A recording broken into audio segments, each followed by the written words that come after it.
Hey everyone, so my today's topic, my journey from being a princess to athlete, is a book that I decided to write when I thought that I would achieve something really big in my life.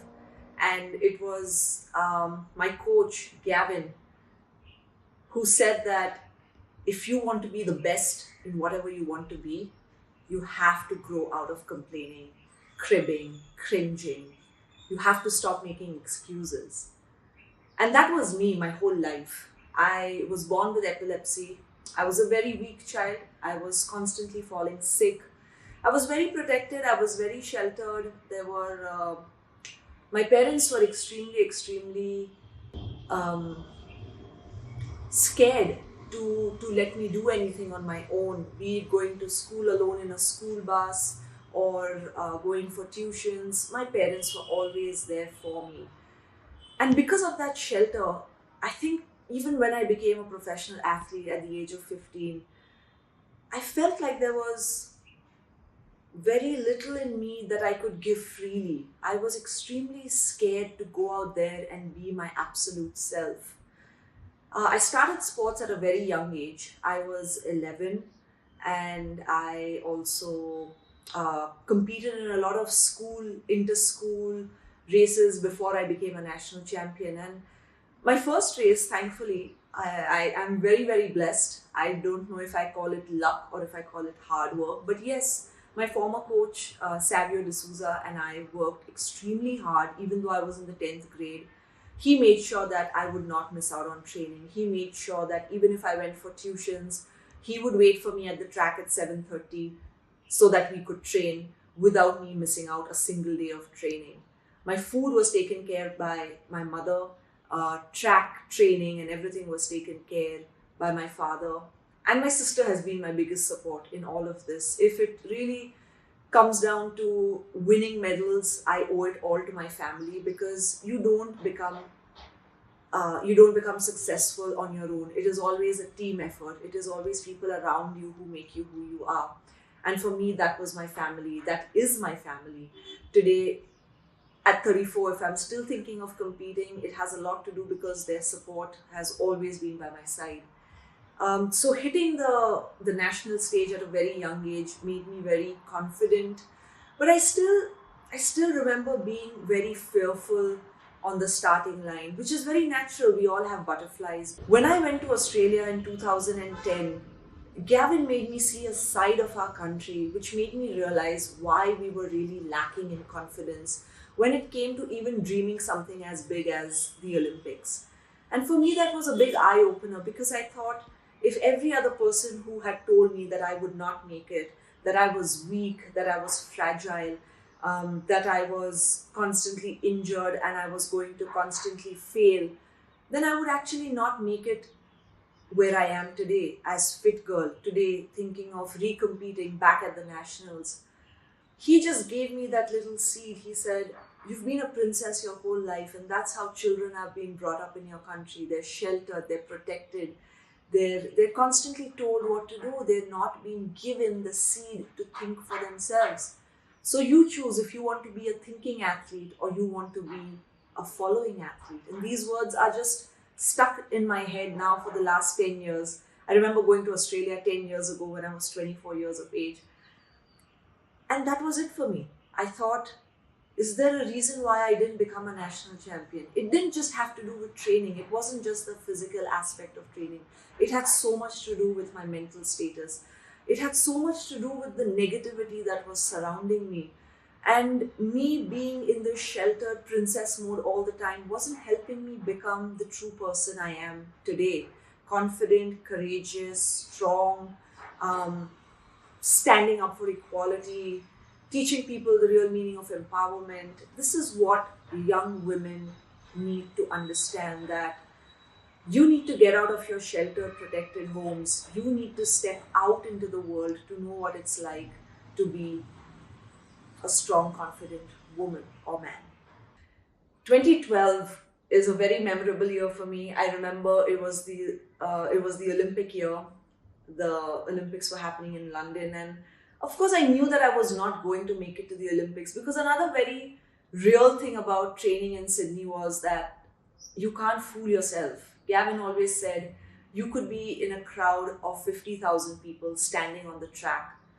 Only you know if you're speaking the truth or if you're lying. You can lie to the whole world. You can never lie to yourself. For me, this is a very important message for people to listen to, because a lot of people lie, a lot of people say big things, but they're never able to live up to it. So for me, I was very realistic. I knew where my training was, but I was at the peak of my training. I was at the peak of my performance. And there was never a doubt in my head that I would not make it someday to the Olympic Games. That year I ran my best. I went and colored my hair. It was an outrageous year for me. I was extremely courageous. I had absolutely no fear when I stepped onto the track. I also had Gavin's support, who made me believe that, you're going to do it. You just have to go out and have fun. And that was the key to sports. Nobody ever taught us how to have fun. I remember Savio sir saying, every time we would run races at the Bombay University Stadium, he would say, just go out and have fun. Just enjoy it, I don't care if you come first or last. I want you to have fun. And that's what I got with Gavin. I got my roots back. I got my passion back. He made me realize that times weren't everything. First, second, third, fourth wasn't everything. Even though I came 7th in the semi-final and I didn't qualify for the finals, I enjoyed it. I loved being there. Every moment of it was just so beautiful. That race is still so fresh in my head. I remember running at the Sydney Olympic Park. It was the New South Wales finale for the All Australia tryouts, and for me it was a big deal to be there. It was just a memory I'm never going to be able to take away from my head. And then when I came back in 2014, I said I have to give something back to my sport, and that's when I started training people. And in 2016 December is when I started Project Fit Girl, because Project Fit Girl is a fitness education program. It's not another physical education program. It's not an NGO. It's not just a school. It's an educational program where children are taught how to be confident. Children are taught self-defense. Children are taught the importance of yoga. Yoga that is so deep-rooted into our country. It is our own. I want children to value that. Project Fit Girl is about girls believing that if they have a dream at the age of 13 or 14, no matter what that dream is, they can pursue it till the end of their life, no matter when they achieve it, in their 20s, 30s or 40s. Project Fit Girl is about giving children the courage to be who they are. And it is, I go very deep into Madhya Pradesh, Uttar Pradesh, Rajasthan, Karnataka, to really find these young girls who are extremely powerful. And no disrespect to girls in urban India, but if you ever put a girl from rural India on a racetrack with girls from the city, they're going to crush you, because they're so strong here. They're so powerful here.